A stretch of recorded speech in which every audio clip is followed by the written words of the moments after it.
Ang taong magaling mag-ipon actually shows good character. Bakit? Ang taong masinop o nag-iipon will show that he has self-control, that he knows how to delay gratification, that he is contented with what he has and where he is. However, it does not mean that while he is contented, hanggang doon na lang siya. Because a person naman who strives to excel and to become fruitful in the future will strive hard to be able to get from where he is today to where he wants to be. And he will have to be faithful with the use of the resources that God has given him. A person who saves and works is a person who is responsible.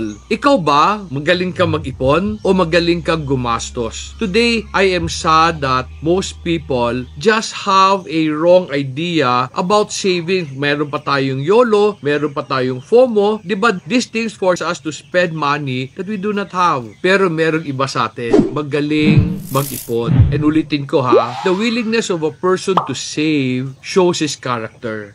Friends, hindi ka mahirap kasi kulang kita mo. Mahirap ka kasi hindi ka nag-iipon. And ang para sa akin, saving is essential in building a fruitful future. Kung gusto mo talagang magkaroon ng fruitful future, magandang future, dapat ka matuto mag-ipon.